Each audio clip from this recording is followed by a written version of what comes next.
गीता अध्याय 15 के श्लोक 16-17 में 3 प्रभु बताए हैं। ये 3 प्रभु कौन हैं? किस प्रभु की शरण में जाने के पश्चात जन्म और मरण समाप्त हो सकता है? 3 प्रभुओं में सबसे उत्तम परमात्मा कौन है? कैसा है? उसका क्या नाम है? इन सभी गूढ़ रहस्यों को जानने के लिए अवश्य सुनिए जगत गुरु तत्वदर्शी संत रामपाल जी महाराज के अमृत वचन। तो कबीर साहब कहते हैं, देखा देखी गुरु शिष्य बन गए, किया ना तत्व विचारा, और गुरु शिष्य दोनों के सिर पे काल ठोका पंजारा। दोनों ने गढ़ेगा काल घेर के वहां पर, तो वहां चिल्ला भी पट्टेगा और गुरु जी की भी वही मजाई हो रही होगी। तो दोनों रोएंगे बैठ के, फिर क्या बने? वो छूट की डोर हाथ थे। और फिर परमात्मा कहते हैं, जब आप शरण ले लेते हो कबीर भगवान की इस दास के माध्यम से, तो आपके सभी भूत प्रेत पितृ आपके घर से स्थान छोड़ जाते हैं। अब एक भक्त कह रहा था बुरी तरह, न बोले जी हम हमारे दूसरे चाचे ताऊआ ने परेशान कर रखे हैं। भाभी क्यों कर रखे हो? कि जी हमारे पहले प्रेत बाधा थी, यहां से दीक्षा लेने के बाद वो हमारी प्रेत बाधा तो खत्म होगी। अब वही प्रेत थी तो मेरे चाचे ताऊआ के भी हुआ, तो उनके वो प्रेत बाधा ज्यों की तो चल रही है, हमारी ठीक होगी। तो उनने क्या सोचा कि इनने हमारे भेज दिए सारे भूत,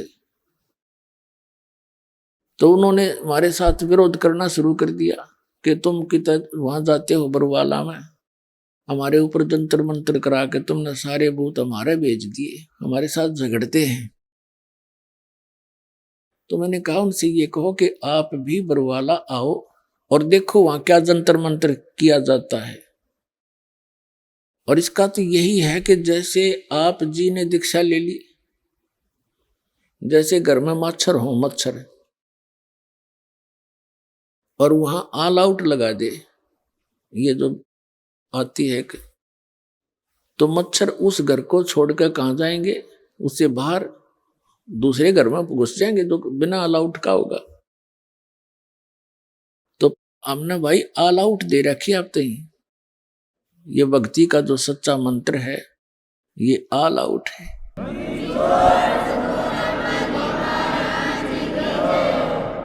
और उनसे भी कहो कि वो भी आके यहाँ ले लें ऑल आउट, वो फिर अपने आप वो भी सुखी हो जाएंगे।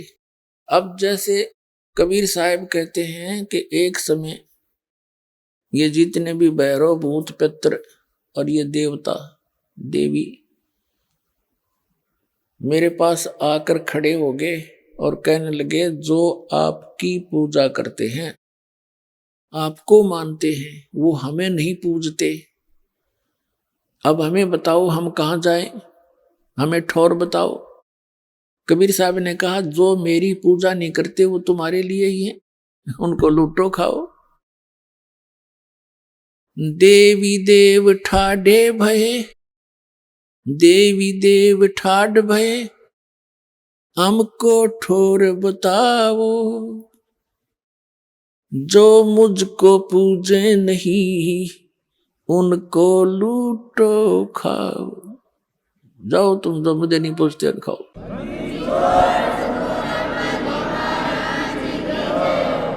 और फिर मर्यादा है बीड़ी शराब मांस यानी तंबाकू सेवन, मदिरा सेवन, मांस आहार और दुराचार, भ्रष्टाचार, चोरी, डाके, ठगी, मिलावट, ये जुल्म नहीं करना।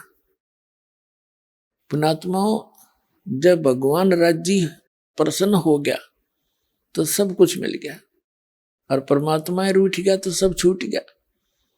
तो सबसे पहले हमने ये डर कर रहना चाहिए कि भगवान रुष्ट ना हो। रूठो जग सारा, रूठो ना परमेश्वर हमारा, इन्हीं का है परम सहारा। हमने है भी इसी नहीं का, हमें ज्ञान नहीं, ज्ञान होने के बाद भी फिर हम जानबूझ के गलती करें तो ऐसा अनजान फिर भगवान नहीं तो आपकी फिर भी मदद करेगा? नहीं। इतना ज्ञान दिया जाएगा कि इंसान गलती नहीं कर सकता भूल के भी, ना चोरी कर सकता, ना जारी कर सकता, ना रिश्वत ले सकता। जहर दिखाई देगा, किसके लिए लेंगे? तो ये जो मर्यादा आप रखोगे, फिर परमात्मा की बरकत देखना। अभी हम अपने हिसाब से तो चल ही रहे थे, दूनी बिरान मट्टी करवा ली। अपनी जीव संज्ञा की सोच से तो हम चल ही रहे थे, कुछ भी लाभ नहीं हो रहा। अब इस दास के बताए अनुसार परमात्मा पर विश्वास करके देखो कुछ दिन, फिर देखियो आपको क्या सुख होगा। आपकी जबान का थूक सूख जाएगा दूसरे को बताते बताते।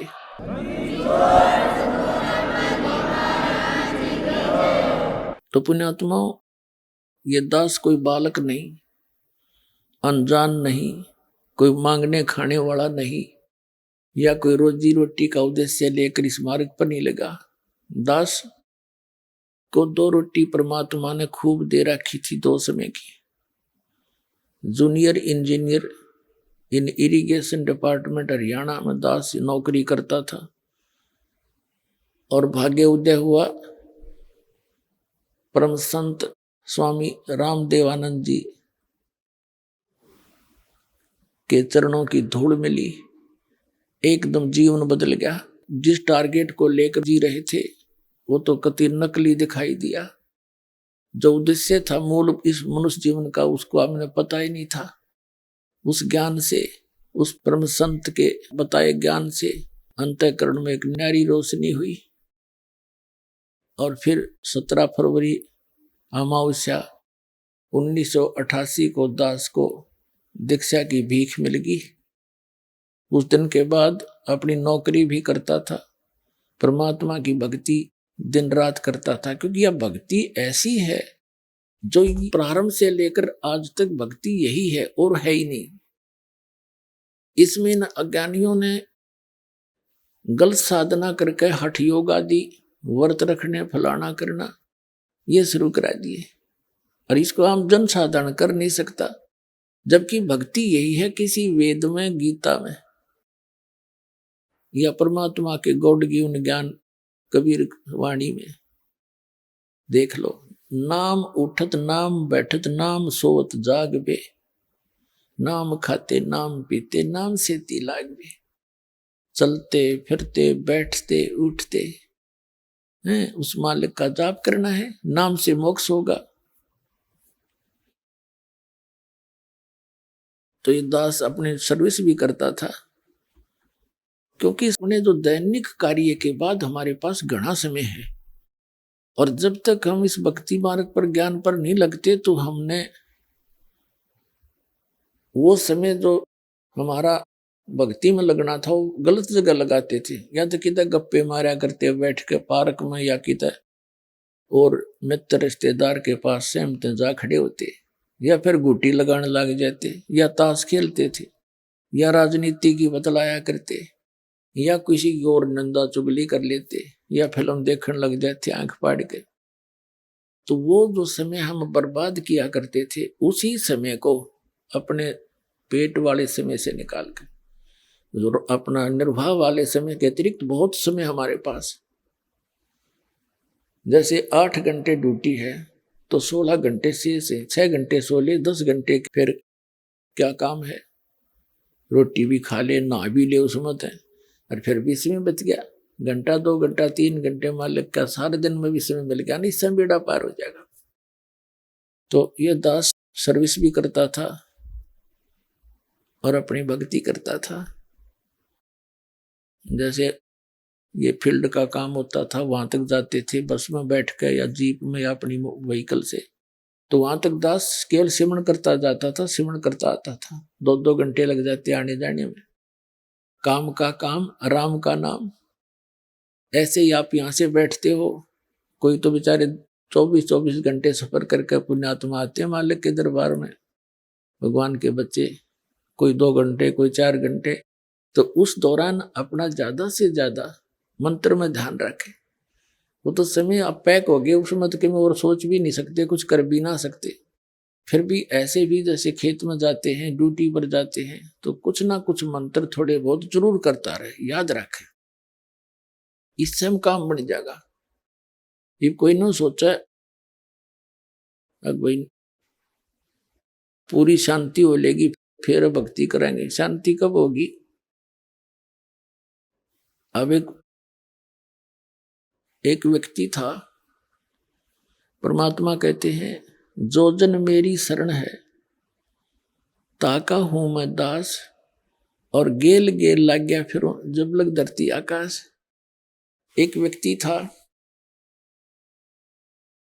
परमात्मा का पुनर्जन्म का कोई भक्त, अब वो किसान था। अब परमात्मा कहते हैं जो मेरी एक बार शरण में आ गया किसी भी युग में, परमात्मा कहते हैं उसने निकाल कर छोड़ दूंगा, उसके साथ साथ फिरता रहता हूं मैं जब लग धरती आकाश रहेगा उसको। पर वो मुझे पहचान नहीं पाता, उसका दुर्भाग्य है। तो उस किसान के पास परमात्मा एक साधु रूप में गए कबीर जी। किसान से कहा, बैठ गए किसान, क्योंकि पूर्व जन्म के जो पुण्यकर्मी प्राणी हैं उनका स्वभाव बहुत अच्छा होता है। साधु संत अतिथि का बहुत सत्कार करते हैं, बड़ा सत्कार किया, आओ महाराज बैठो महाराज, हैं भाई नुहाओ दुहाए, कपड़े हैं धोए, बच्चा तक कवा के दुआए, खाना खिलाया।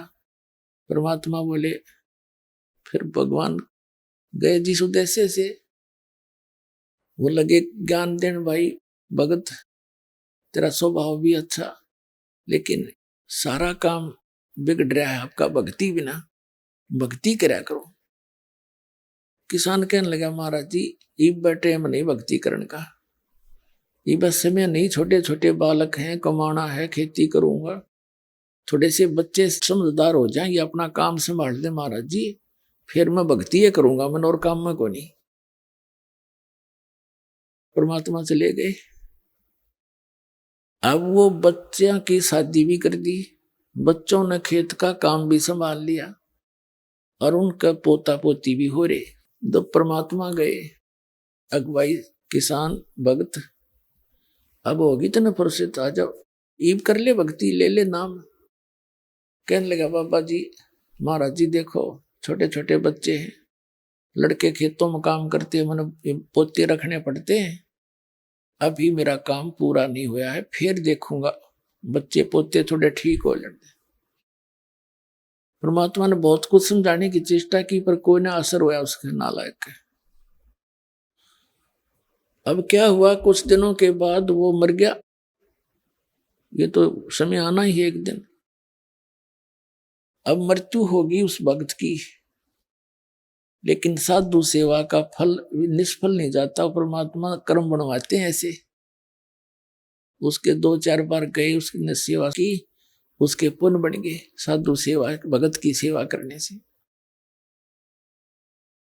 तो क्या देखा कि वो किसान मर के मृत्यु को प्राप्त होकर उन्हीं के घर में बैल बनकर खेतों में चल रहा है, अपने ही बच्चों के यहाँ।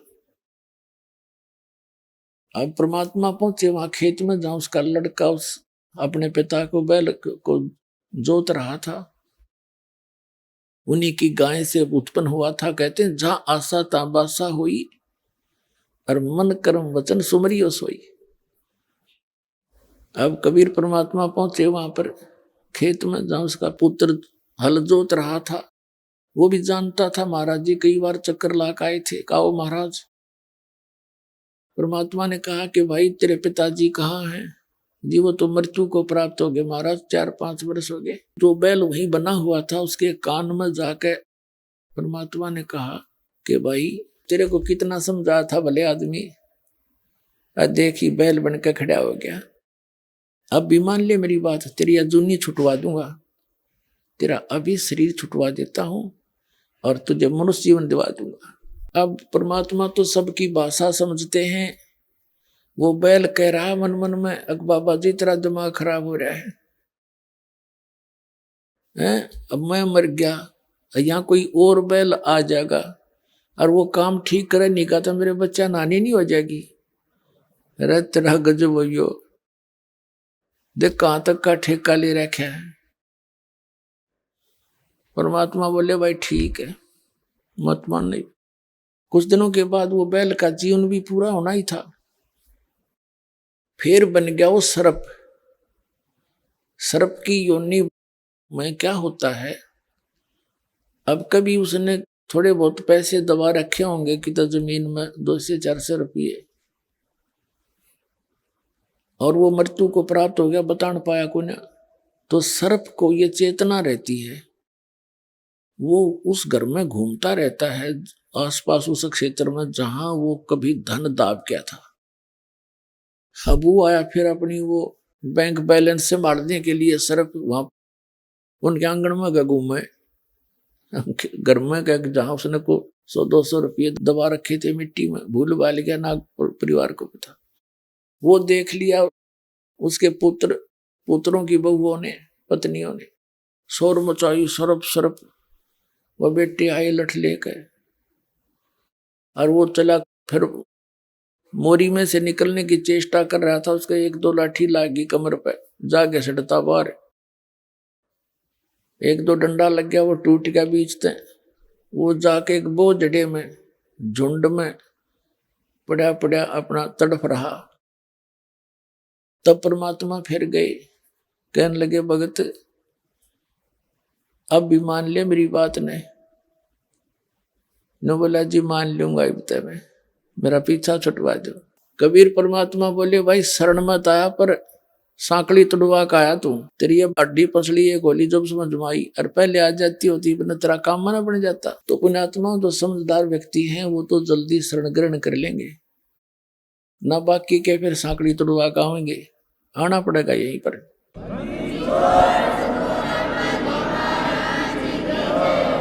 एक माई ने नाम ले रखा था, उसका पति था मिलिट्री से रिटायर्ड, पेंशन आवे, और 5-4 बोतल शराब की उसने सस्ती मिल जावे उनके कोटे में कैंटीन से। तो उसने अपने पति को खूब समझाने की चेष्टा की। पहले हम भी घर घर जाते थे, दास भी, मैंने भी खूब समझाने की चेष्टा की, भाई भक्ति कर ले। बोला देखांगे एक बार नहीं। अब वो उसकी पत्नी कहती जी यू शराब नहीं छोड़ता, शराब वाली लत से इसमें। अब उसने वो फरी की बोतल सस्ती दिखे थी, उससे न बढ़िया मान रहा था अमृत। 4-5 वर्ष के बाद उसका गले में कैंसर हो गई, और सारा ट्रीटमेंट करा लिया, लास्ट स्टेज पे आ गई। अब उसकी पत्नी बोली, ने बोला ये मेरा केरा होगा। उसकी पत्नी बोली मेरे पास तो एक केरा है, तू वहां चल, करोथे आश्रम थे। तब कहता मैंने कहीं ले चल, मैं वहीं चल पड़ूंगा। बता, जब दुर्गति होली और जब ठीक ठाक शरीर था, जब तक बकवाद बाम थी, वह वहां लेकर आई। मैंने देखा वहां पे ये वही भगत है, वही है जी। मैंने उससे कहा क्यों भाई, जब तक हमारी बात न कड़वी लागे थी उस पर बोला नहीं जा, नो आख्या में पानी पड़े, गलती बन गई, नोक सहज करे। भाई देखो अब तक बात ने घड़ी बिगाड़ ली। नाम ले ले, भक्ति करे, तेरे जितने सांस रह रहे हैं इसमें अपने परमात्मा की भक्ति कर ले, तेरा मनुष्य जन्म जरूर मिल जाएगा, कति खत्म तो हो लिया। तो आज न्यू बोली उसकी पत्नी में लाइए न्यू हो, इसने मन तबेरा था तो खत्म तो हो लिया। इसका बाद दृढ़ विश्वास भी ना बना इतना। और मैंने कहा जब तू दृढ़ विश्वास कर लेगा तेरी कैंसर भी ठीक कर देगा। रो वह नो करे,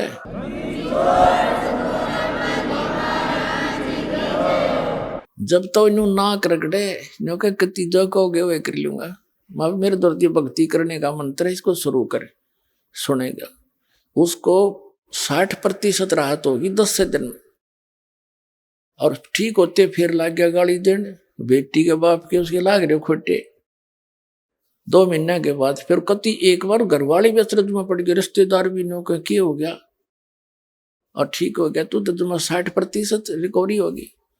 फिर लाग गया बकवाद करने, नियम रखा नहीं, फिर मृत्यु को प्राप्त हो गया। तो उसको फिर भी मनुष्य जीवन कभी ना कभी दाता फेर देगा। अब शरण में शुरू हो गया।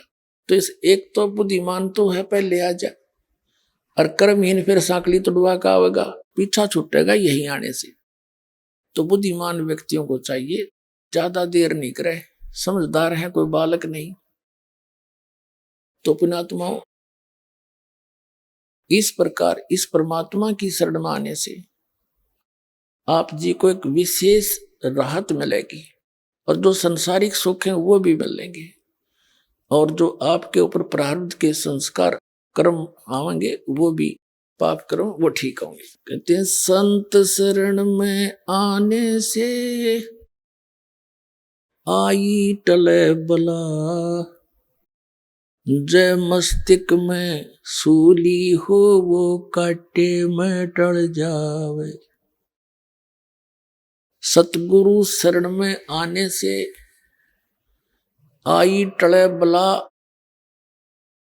और जय मस्तिष्क में, जय भाग्य में मृत्यु हो, सूली की सजा हो, फांसी की सजा हो, वह काटे में टल जा। पुण्यात्माओं, ये कथाएं ही नहीं है, एक बहुत बड़ा आपके लिए एक दिशा निर्देश है इस भक्ति मार्ग में। एक माई थी विधवा, उसके एक पुत्र, और वो लड़का कुसंगत में पड़कर शराब पीने लग गया और ना कोई काम करे। और उस माई ने अपनी एक दो भैंस गाय बांध रखी थी, उन्हीं के दूध से अपना गुजारा वो कर रही थी। कबीर साहब की लीला है, परमात्मा कबीर जी ये हमारे पिता हैं, ये हमारी माता हैं, ये हमारे मित्र हैं, सखा हैं, ये हमारे भाई और बंधु हैं। तो ये हमारे लिए भटकते रहते हैं। कहते हैं सो चल सीधर मैं करूं अपने जन के काज। जहां पर भी इसकी प्यारी आत्माएं पुनर्जन्म के संबंधित कोई रहा होता वहां ये पहुंच जाते हैं। जैसे ऋग्वेद मंडल नंबर 9 सूक्त नंबर 1 मंत्र 8 में एक प्रमाण दिया है कि परमात्मा सब संकटों का नाश करने वाला है, और वो हम सभी प्राणियों की 3 प्रकार की सतिथि से वो धारण पोषण करता है। एक सतिथि में तो वो सतलोक में रहते सिंहासन पर विराजमान है, ऐसा मनुष्य सदृश शरीर है, सिर पे मुकुट है, ऊपर छत्र है, और एक रोमकूप में करोड़ सूर्य मिला दे करोड़ चंद्रमा, ऐसा उनका उसे अधिक प्रकाश है। ये तो परमात्मा वहां सतलोक में एक बहुत बड़े मंदिर नुमा सतूप के अंदर रहते हैं, और दूसरी सतिथि में वो प्रत्येक युग में शिशु रूप धारण करके कमल के फूल पर सरोवर में प्रकट होते हैं। इस कारण से वो नारायण कहलाते हैं, और धीरे धीरे बड़ा होकर के एक जन साधारण जैसी भूमिका प्रत्येक युग में करके दिखाते हैं कि भगवान न्यों मिलेगा, इन बकवादा तो भगवान नहीं मिलेगा। परमात्मा कहते हैं कि गिरवीर जोड़ बडेर हैं ये माया के धनवंत, रावण की जो लुटेंगे जहां पाँव नडे नहीं संत।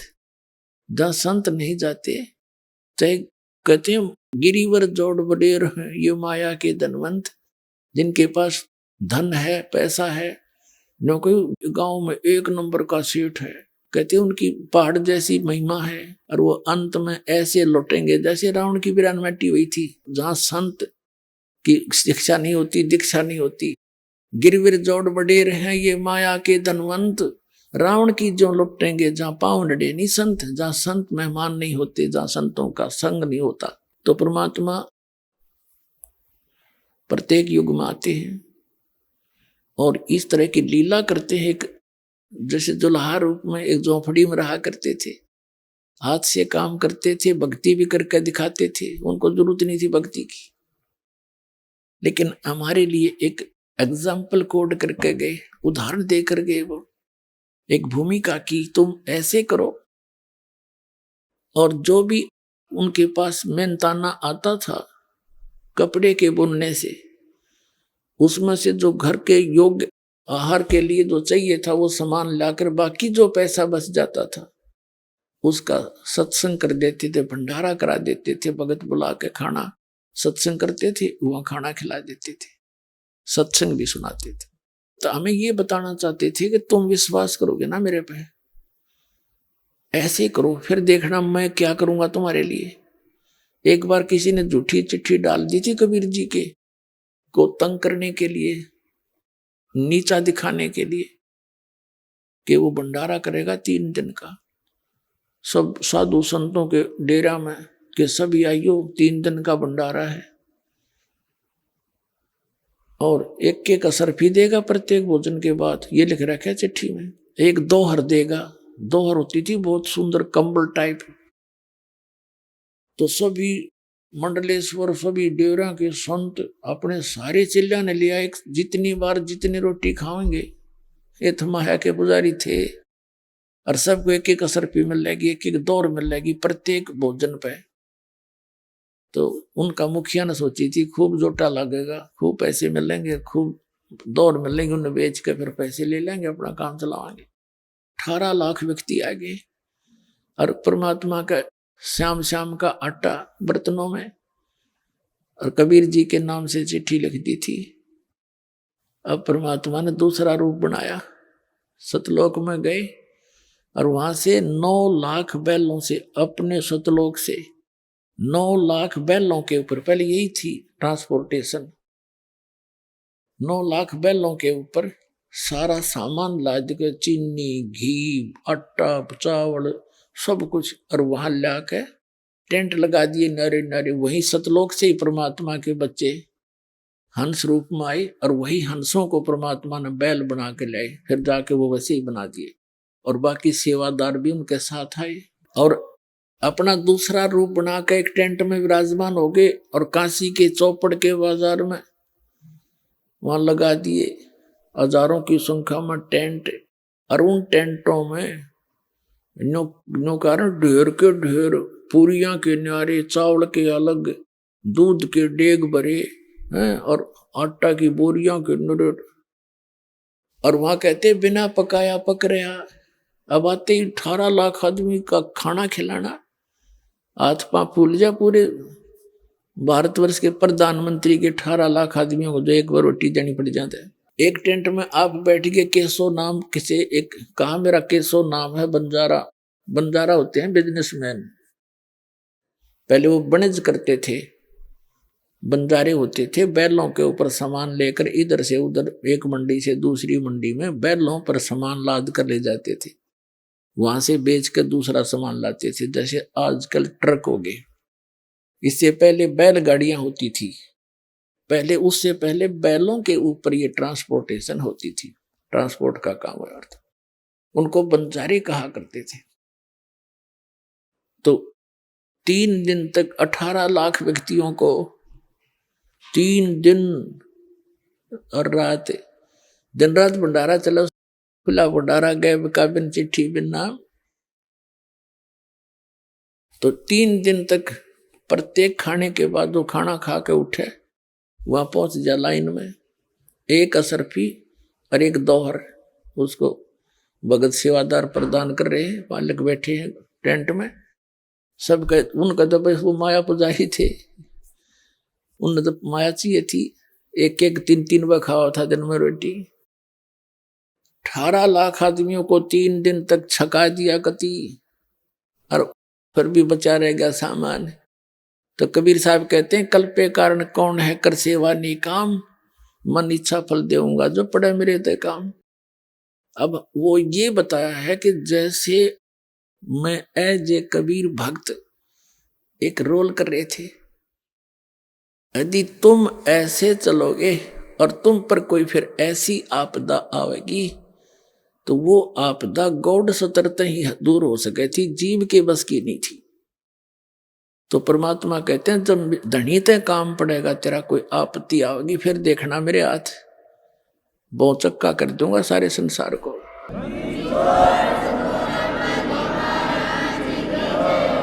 तो परमात्मा कहते हैं, सो छल छिद्र मैं करूं अपने जन के काज। तो ये दूसरी स्थिति। फिर तीसरी स्थिति में परमात्मा कैसा रोल करते हैं, वो कहीं भी एक साधु रूप बनाकर प्रकट हो जाते हैं। पहले तो ना तो कोई कन्वेंस थी और ना ही कोई ऐसा टेलीकास्ट था कि अभी एक आदमी कहीं रह रहा है तो उसका 6 महीने तो पता नहीं चला किसका है कौन है। तो ऐसे उस नगर में, उस गांव के बाहर जहां वो विधवा बहन रहती थी, उसका पुत्र निकम्मा हो गया था।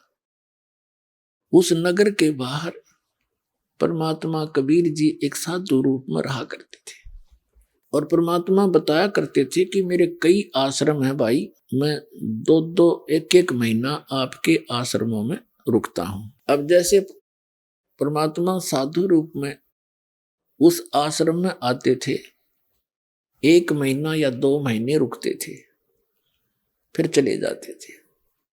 तो जितने भी वहां भक्त थे, छोटे गांव हुआ करते, 10-20 घर उनका उपदेशी थे, तो उन सभी उपदेशी परिवारों ने गुरुदेव की सेवा के दिन बांट रखे थे कि प्रथमा को हम भोजन खिलाएंगे, द्वितीया के दूसरे का, तृतीया को तीसरा, यानी सभी अपना बांट कर उनकी सेवा का फल ले रहे थे। आश्रम में गुरुजी और साथ में 2-4 जो भक्त रहते थे, वो वहां खाना नहीं बनाते थे, उस नगर से ही सारा दिन का दोनों समय का भोजन जाता था। अब गुरुजी का भोजन के लिए सबका नंबर लगा हुआ था। एक बहन का नंबर आ गया और उस दिन उसका दूध फट गया। तो बहन ने सोचा भी गुरुजी का आज हमारा भोजन का नंबर है और खीर नहीं बनाई तो फिर क्या सेवा करी। दूध खत्म हुआ तो वो अपनी पड़ोसन के पास गई जिसके भैंस गाय दूध देती थी। किसके पास? उस विधवा के पास जिसका इकलौता पुत्र था और वो निकम्मा हो गया था। उस बहन से जाकर उसने कहा, कुशल हो बहन? अब जैसे कोई किसी से वस्तु मांगने जाते हैं तो सीधा ही नहीं कहा जाता, अगर मुझे फला वस्तु की जरूरत है ला दे।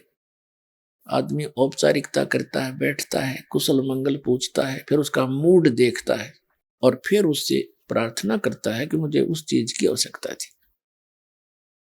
उस बहन ने कहा कि परमात्मा की सेवक बहन ने कहा उस विधवा बहन से कि बहन कुशल है?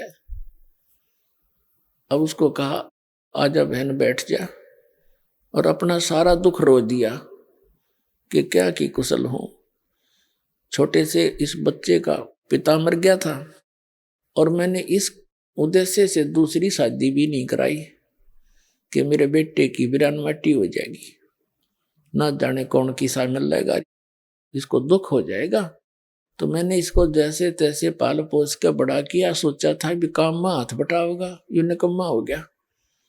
पैसे ले जाता है, दूध बेच के गुजारा करती हूँ, मतलब घी बेच के, दूध नहीं बेचते थे पहले, और पैसे नहीं छोड़ता एक भी, सारे पैसे ले जाता, शराब पीवे। ऐसे कहकर वो फूट फूट कर रोने लगी। 50 वर्ष की उम्र हो गई थी, 40 की। तो उस बहन ने समझाने की चेष्टा की कि बहन देखो, परमात्मा के सत्संग में चला करो, हमारे साथ भगवान के, आप देख रहे हो हमारे घर में भी ऐसे ही सब होया करता था, शराब भी पिया करते थे, सब छोड़ छाट गए। तो वो कहने लगी बहन मैं नहीं जा सकती क्योंकि तुम्हारे तो पति सिर पे हैं, तुम्हें तो लोग कुछ कहेंगे नहीं और मेरे बारे में 100 बात बनावेंगे। अब उस समय तो वह बहन ज्यादा बता नहीं पाई, उसको कहा बहन मुझे एक तेरे पास एक काम आई हूं कि ऐसे ऐसे मेरे दूध फट गया, गुरुजी का भोजन बनाना था और सूखी रोटी कैसे ले जाऊं, मुझे उधारा दूध दे दे। वो कहने लगी बहन उधारा तो दो को ना, और ये दूध काट कर रखा था बाल्टी में, सारा का सारा उठाकर उसके पात्र में डाल दिया, अक ले जा, उधारा नहीं वैसे ले जा तू फ्री में। उस बहन ने कहा कुछ तो रख ले, अगना सारा ही ले जा। कद भाग जगह मेरे संता के सेवा का, देख परमात्मा की दया होती है, उसमें ऐसी प्रेरणा बढ़ती, यहां से शुभ कर्म शुरू हो जाते हैं। अब वो बहन उस दूध को लेगी, खीर बना के उसने तो अपना वो कर्तव्य पूरा किया। एक दिन के बाद फिर उसने खुद विवश होना पड़ा उस उपदेशी बहन ने इस बात पर विचार करने के लिए कि ये बहन के या तकती देवी है, इतना कुर्बान ये तो हम भी ना कर सकते। कोई हमारी भगत बाण मांगना आवा बहन तो हम भी नहीं दे सकते नु सारा का सारा थे। तो इसमें जगह है भगवान की। उसके पास वह बैठने लगी, जा जाकर जिक्र करने लगी, समझाने लगी कि बहन समाज की तरफ नहीं देखा करते। परमात्मा बताते हैं लोक लाज ना कीजिए निर्भय हो रहिए, यो मन संतों दीजिए तो गोविंद पाइए। लोक लाज मर्याद जगत की तरण जो तोड़ बगावे, जब कोई राम भगत गत पावे। उस बहन ने कथा सुनाई कि आपने मीराबाई की कथा सुनी है। मीराबाई मंदिर में जाया करती थी, बचपन से ही भगवान की भक्ति में लगी हुई थी। उसका विवाह हो गया था, उसका पति राजा भी था और राजा की मृत्यु होगी, विधवा होगी मीराबाई। देवर गद्दी पर बैठ गया, संतान कोई थी को नहीं। तो उसके देवर ने मंदिर में जाने के लिए उसको मना कर दिया कि पहले तो मेरा भाई जीव था और लोगों का मुंह बंद था, और ठाकुरों की लड़की, पहले ठाकुर घर में जन्म था इस मीराबाई का, और ठाकुरों की बेटियां और पत्नियां औरतें घर से बाहर नहीं निकलती थी, पर्दों में रहा करती थी। लेकिन मीराबाई मंदिर में अवश्य जाती थी। उसका पति बहुत नेक आदमी था, उसने विरोध करा नहीं उसका कि कोई बात ना, तेरी आत्मा मानती है तू जाया कर। एक दो नौकरानी को साथ भेज देता था। तो फिर उसके देवर ने उस पर प्रतिबंध लगा दिया कि तू बाहर नहीं जाएगी, तेरे ऊपर पता नहीं कौन कौन के लांछन लावेगा, उंगली उठावेगी दुनिया, ये बेइज्जती में सहन नहीं कर सकता, हमारी इज्जत का नाश हो जाएगा, और तू अपने घर पे बैठ कर भक्ति कर ले। मीराबाई कहने लगी देखो मैं मंदिर में अवश्य जाऊंगी, आप कुछ भी कहो या ना मानो। वो मंदिर में जाने लगी। हम ऐसे ही अनजान हैं, इस नकली परंपरा के आधार पर हम अपनी बहन बेटियों के साथ इतना जुल्म ढा देते हैं। अपने आत्माओं परमात्मा कहा करते कि बीबी पड़दा रहे थी और डोडी लगे थी बार, अब गात उगाड़े फिरती हवा बन कुतिया बाजार। वो पर्दे की सुंदरी नक पे सर नक पे बनी पैरे थी हार हमेल, और सुंदरी से कुतिया बनी सुर साहिब के खेल। कहते हैं वो पर्दे की सुंदरी सुनो संदेशा मोर, और गात उगाड़े फिरती हैं वे फिर करें सरायों शोर। जो इन ऊंचे घर बांधते हो, जिनको ऊंचे जैसे राजनेता हो गए या पहले अच्छे पैसे वाले या उच्च श्रेणी के जो लोग माने जाते हैं, वो अपनी बहन बेटियों को घर से बाहर नहीं जाने देते थे। हमारी इज्जत का नाश हो जाएगा, हमारी बेइज्जती हो जाएगी, सत्संग में तो जाने नहीं दिया करते थे। तो वहां जाए बिना इस जीव को अपने उद्देश्य का पता नहीं लगता। तो सत्संग में ना जाने के कारण वो बहनें, वो बीबी, वो औरतें जो पर्दों में रहा करती थी और सामने उनके डोडी लगाई जाती थी, कोई गैर व्यक्ति अंदर ना चला जाए। तो परमात्मा कहते हैं उस भक्ति के बिना, कबीर साहब कहते हैं कबीर हरि के नाम बिना या नार कुतिया हो, और गली गली भौकत फिरे फिर टूक न डाले कोई। इसी प्रकार कहते हैं बीबी पर्दे रहे थी और डोडी लगे थी बार, इब गात उगाड़े फिरती है बन कुतिया बाजार। वो पर्दे में रहने वाली सुंदरी भगवान की भक्ति बिना, कहते हैं आज नी वस्त्र कुतिया बनकर फिरे, वह इज्जत आज गलियां घूम रही है। और कहते हैं नक बेसर नक पे बनी है पैरें थी हार हमेल, और सुंदरी से कुतिया बनी देख परमेश्वर के खेल। फिर कहते हैं वो पर्दे की सुंदरी और सुनो संदेशा मोर, वो गात उगाड़े नंगे गात फिरती है फिर करे सरायों सोर। वो राजा की रानियां, बड़े घरों की बहु बेटियां काजू किशमिश डालकर हलवा खीर बनाया करती थी, खाती थी और जूठे छोड़ देती थी। बांदियां नौकरानियां खाती थी। उनके पूर्व जन्म के संस्कार अच्छे थे। बैटरी चार्ज थी, आगे चार्जर मिला नहीं, वह बैटरी डिस्चार्ज हुई, खत्म होगी। जीवन मनुष्य का नाश हो गया भक्ति बिना। अगले जन्म में वही राजा की औरतें, उच्च घरानों की औरतें कुतिया बनकर निवस्त्र घूम रही हैं, काजू किशमिश के खीर हलवे खाती थी। अब वो धर्मशाला के सामने बैठती है, एक ग्रास के लिए इंतजार करती है, कोई यात्री खाना खा रहा है। अब वो कैसा टूक डालता है, कुत्ते को ऐसे फेंक देता है रेत में, और फिर वो ऊंच घरों की बहन बेटियां और कुतिया बनी अंडे, और उस टूक को भाग कर खाती है।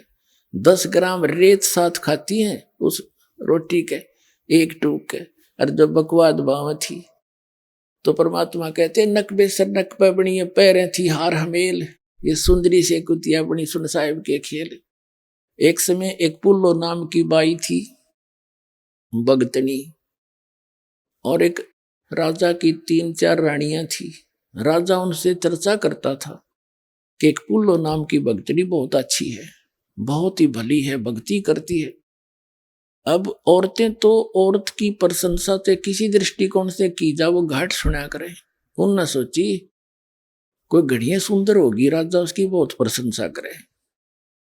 उन्होंने कहा कि एक दिन उस पुल्लो ने यहां बुला लो ना, हम भी देख लें। उसने, राजा बोला बुला लूंगा। राजा ने उस बहन को, भगतनी को निमंत्रण दिया कि बहन आज हमारे घर पे आइए, उसको सत्संग कर दो। आ जाऊंगी भाई। अब रानी 4-5 रानियां थी, सब सोना साना सारा पैर का गहना और 1-1 2-2 लाख के हार गले में पैर कर खूब शंगर कर तैयार हो रही होते। अब बाई गई बहन, हाथ में एक लाठी, कुत्त्या हटाने खातिर छोटा सा डंडा, हाथ में माला, खद्दर के कपड़े मैले से पुराने से, पैर में टूटे हैं लीतर, और कानों में मुंह में नाक में कुछ नहीं। जब उसने प्रवेश किया तो उस रानी हंसने लगी, अज्ञा के वो बोलो सारी हंसनो खूब दांजरे पाड़े, और वो नो दिखावा अपने वो खूब पैर के बैठी थी। अब वह जान की पुल्लो कौन सी बालक थी, वह भी जान गई किस दृष्टिकोण से बकवास कर रही है। तो क्या कहती है कि ये गहना बाधा तन की शोभा, और यू तन का चो बांडो, और बिना भजन का कुतिया बनोगी, राम भजो न रांडो।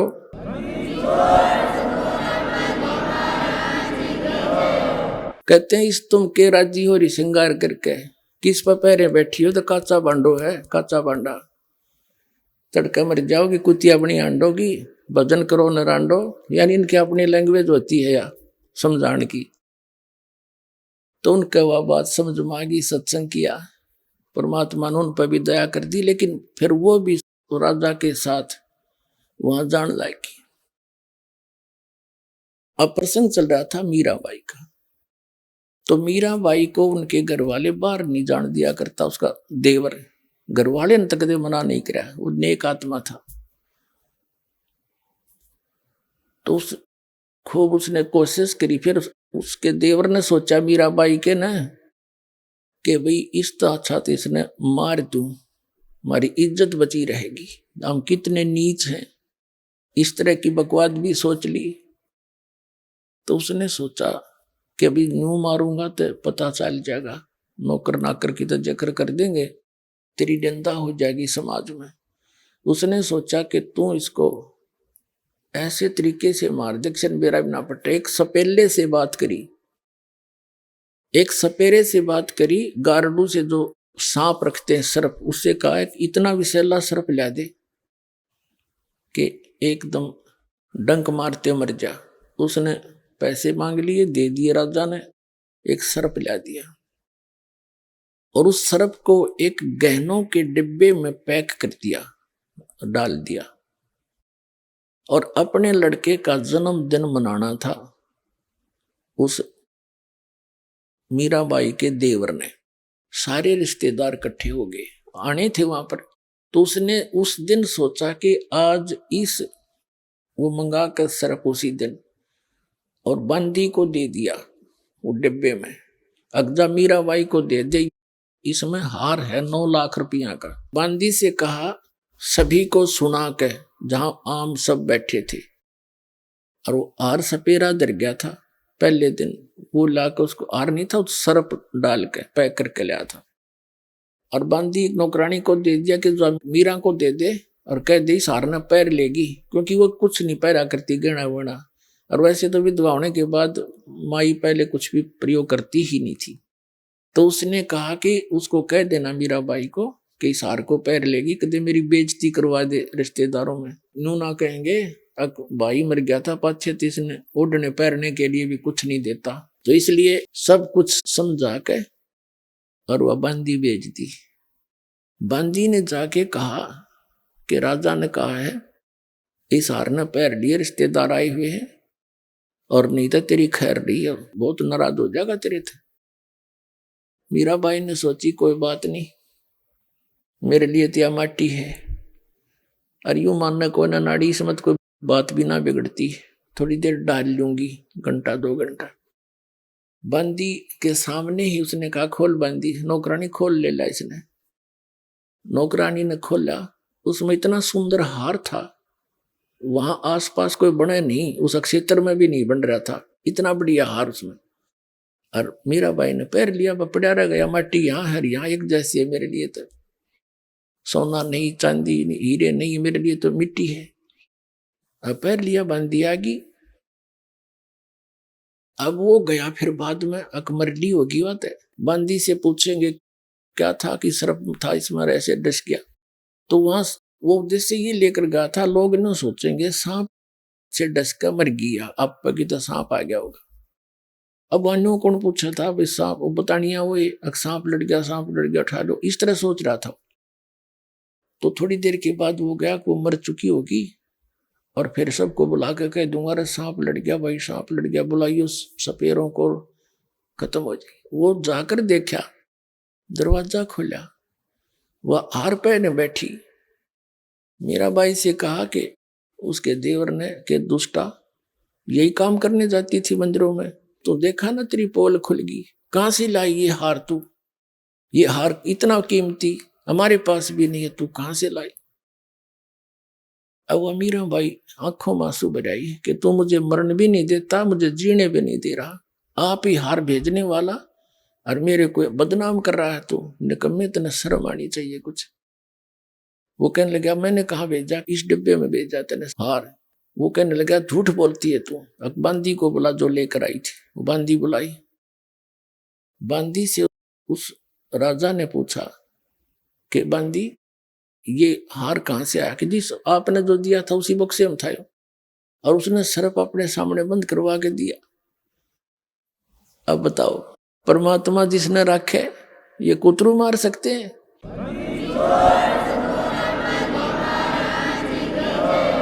उस सर्प का हार बन गया।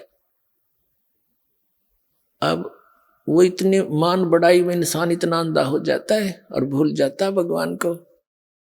अब राणा ने सोची कि आज तो बच गई भाई, क्यों कर बात बनी, आपको इसको फिर देखता हूं। एक दिन क्या किया, सपेरा बुलाया उसने, अरे डक में तू के लाया था, अगदी सांप आपके सामने सर्प मैंने डाला।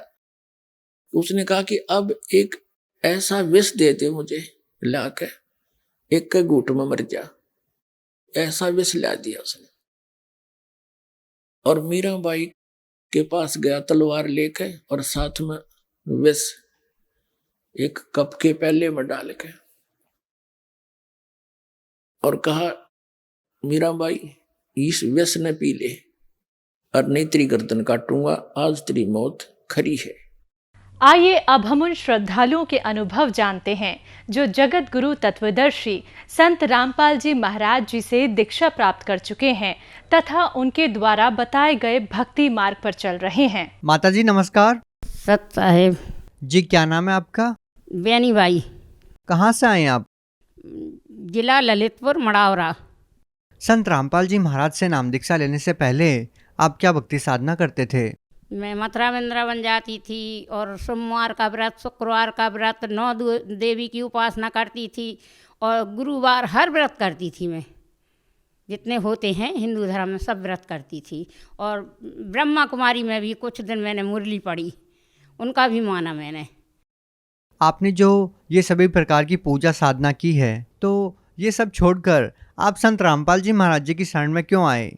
मेरा एक यही कारण था कि मेरे लिए बच्चादानी की प्रॉब्लम थी, वो ठीक नहीं हो रही थी। और घर में हमारे घर के पति हैं जो, वो बहुत परेशान करते थे, शराब वगैरह पीते थे, जुआ भी खेलते थे, यानी हर कामों में वे थे।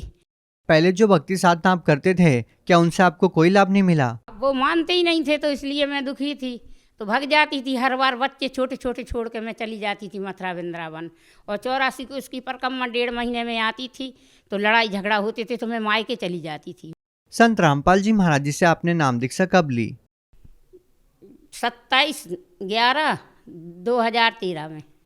आपने संत रामपाल जी महाराज जी से इतनी सारी साधनाओं को करने के बाद नाम दीक्षा ली। हम आपसे ये जानना चाहेंगे कि आपको संत रामपाल जी महाराज जी पर भरोसा कैसे हुआ कि वो आपको सारे लाभ दे देंगे? भरोसा ऐसे हुआ कि हमारे लिए पहले गए तो पहले हमने ये सोचा था हमारी बीमारी ठीक हो जाएगी, और फिर वहाँ गए, गुरुजी ने बोल दिया हमसे, संत रामपाल जी महाराज जी ने बोल दिया सिर पर हाथ रख के कि हाँ आपका सब ठीक हो जाएगा, आपके वो पति हैं जो ज़रूर आएंगे, मेरी शरण में ज़रूर आएंगे। और मेरे लिए जब से बिल्कुल हल्का हो गया, इतना भारी शरीर रहता था बिल्कुल हल्का हो गया, और मेरे लिए पूर्ण विश्वास हो गया, तो मैंने उनसे दीक्षा ली। आपने बताया कि आपको बच्चेदानी में परेशानी थी, डॉक्टर ने क्या कहा था? डॉक्टर ने ये बोला था, सबसे बड़ी डॉक्टर नहीं है दमोह की, उसने बोला था कि अगर ये निकलवाएगी नहीं तो तू मर जाएगी। अभी तक कहाँ रही? मैंने कि मैं देहात में हूँ, मढ़ौरा में हूँ, यहाँ पर नहीं रहती। कर बोली थी कि नहीं तो तुम 2-4 दिन में निकलवा के फेंकवा दे। और मैंने पर भगवान की आशा करके और मैंने गुरुजी का मंत्र जाप किया, उसी से मेरे लिए आराम हुआ।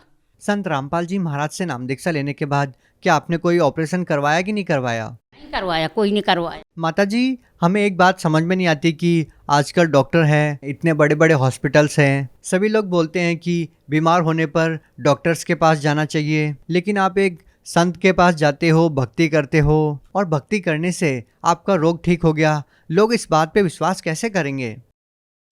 भरोसा तो करना चाहिए। देखो सर, ऐसा है कि जो जिसके लिए फ़ायदा हुआ वो तो बताएंगे।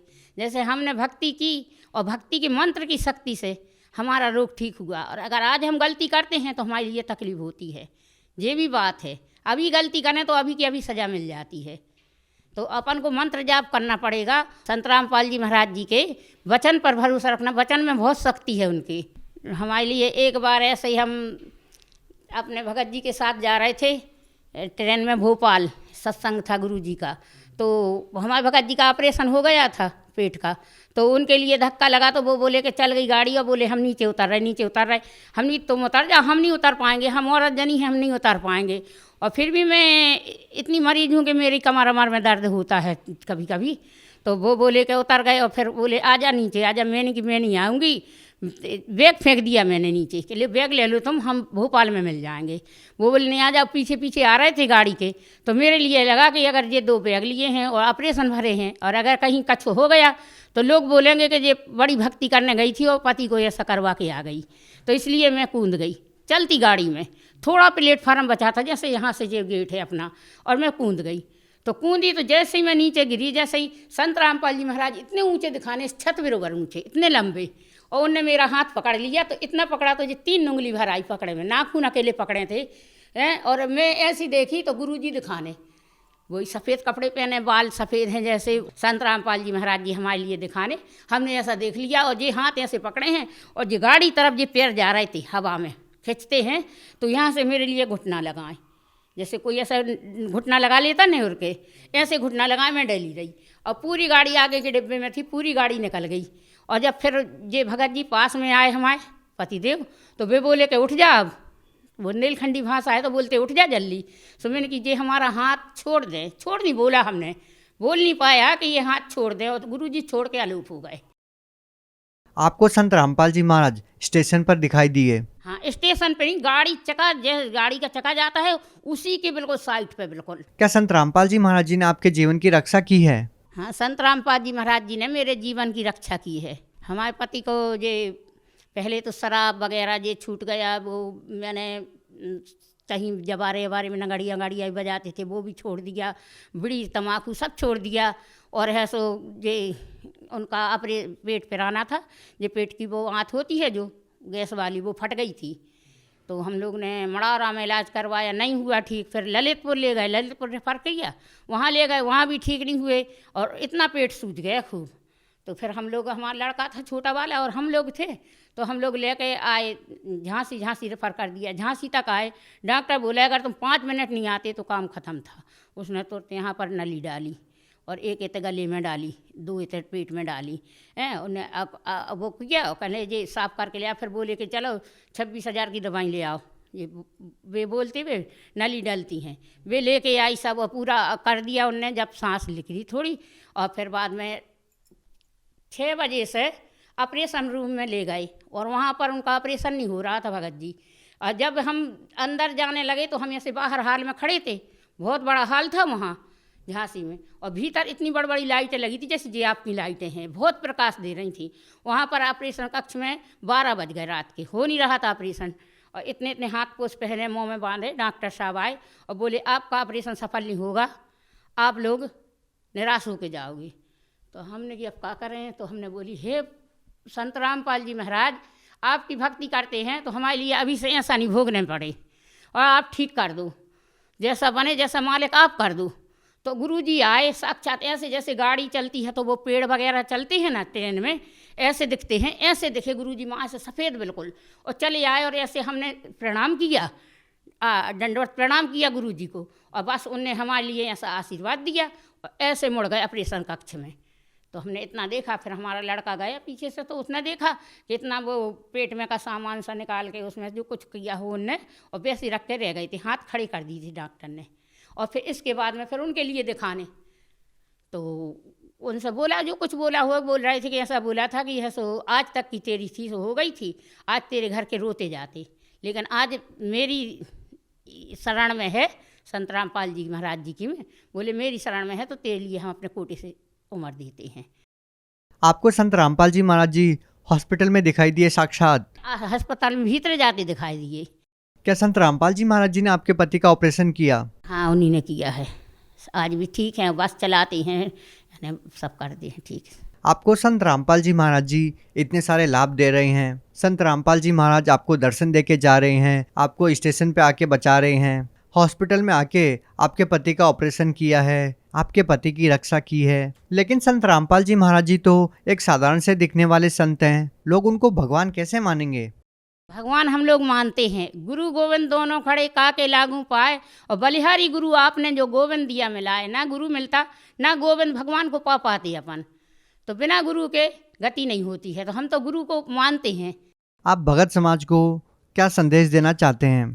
भगत समाज को यही संदेश देना चाहते हैं कि सब जन भगवान के इस पर विश्वास करो, और संत रामपाल जी महाराज जी का सत्संग आता है टीवी में, 5 चैनलों पे आता है, तो उनमें नीचे जो नंबर लिखे होते हैं उन पर कॉन्टेक्ट करके, और के ज्ञान गंगा पुस्तक के आधार से उसमें नंबर लिखे रहते हैं, उसके आधार से आप दीक्षा ले सकते हैं। कोई भी नज़दीक का नामदान स्थल है, 500 आश्रम खुलवा दिए मालिक ने नामदान स्थल, तो कहीं पर भी अपन दीक्षा ले सकते हैं और अपना कल्याण करवा सकते, अपना सबका दुख दूर कर सकते हैं परमात्मा जी। धन्यवाद सत साहेब।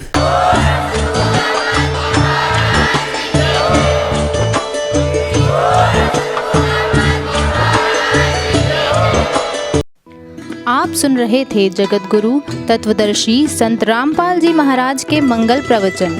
अधिक जानकारी के लिए संपर्क करें